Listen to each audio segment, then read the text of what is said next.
आज का विषय वस्तु योग या जोड़ क्या है। प्राथमिक स्तर योग की अवधारणा। प्राथमिक स्तर पर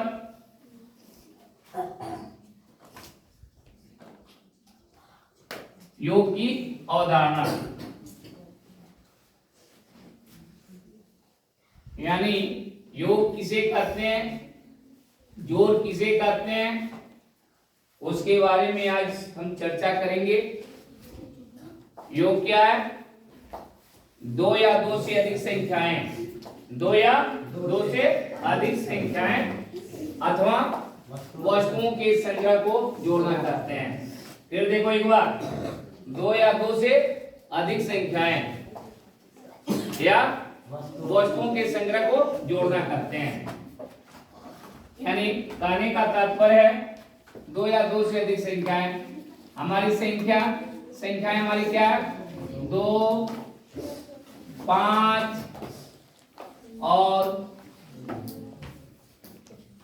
और मान लो 3। 2, 5 और 3 का योगफल क्या होगा? 2 धन 5 धन 3। हम एक साथ संग्रह कर लिए, एक साथ रख लिए। 2 धन 5 धन 3 बराबर क्या होगा? कितना होगा? 10। देख लो हमारी एक जो संख्या प्राप्त हुई क्या हुई? 10 हो गई। अभी हम बता रहे हैं दो या दो से अधिक संख्याएं या वस्तुओं के संग्रह को जोड़ना करते हैं या योग कहेंगे। अब देखोगे इसी को दूसरे रूपों में हम कर सकते हैं। किसी संख्या में कुछ मिलाने पर संख्या में जो वृद्धि होती है उसी को क्या कहते हैं? योग कहेंगे, जोड़ कहेंगे। कहेंगे ना। अब देखेंगे इनकी विशेषताएं भी होती है। जोड़ की क्या होती है? विशेषताएं होती है। जोड़ की क्या होती है? विशेषताएं होती है। विशेषताएं कितनी होती है? 4 होती है। कौन कौन सी होती है? देखो योग का समग्र प्रगुण पहला यहां देख लेंगे। योग की विशेषताएं, योग की विशेषताएं।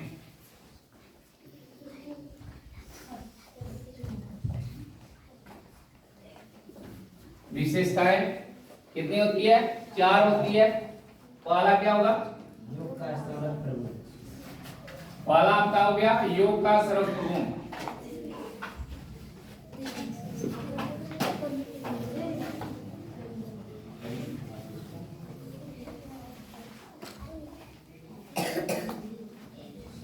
ये देखो दूसरा क्या हो जाएगा?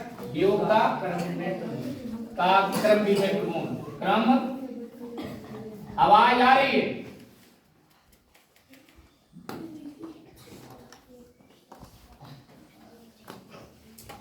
देखो अभी पूछेंगे तीसरा क्या हो जाएगा? योग का तत्समक।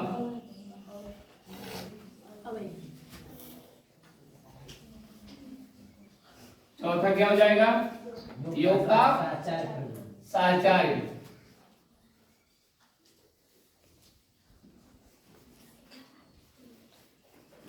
देख रहे ना, ये विशेषताएं हैं। यही हमारी क्या है? अवधारणा है। क्या है? योग की अवधारणा।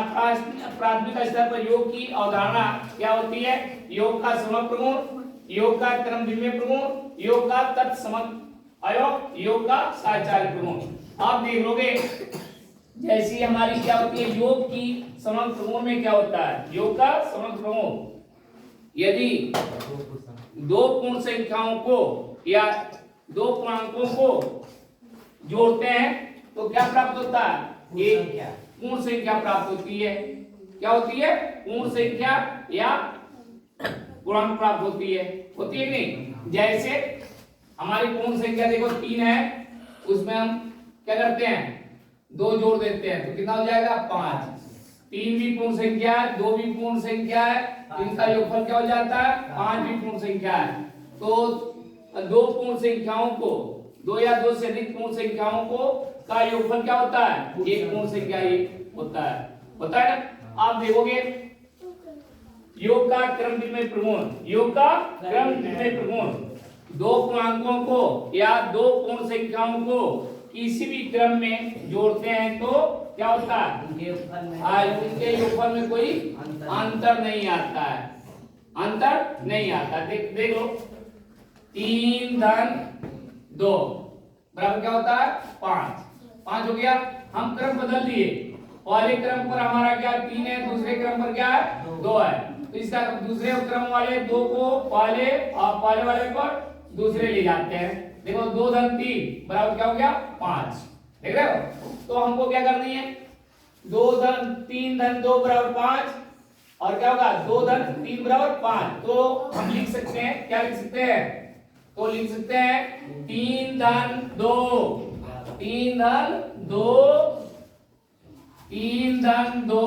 बराबर 2 धन 3 होगा कि नहीं?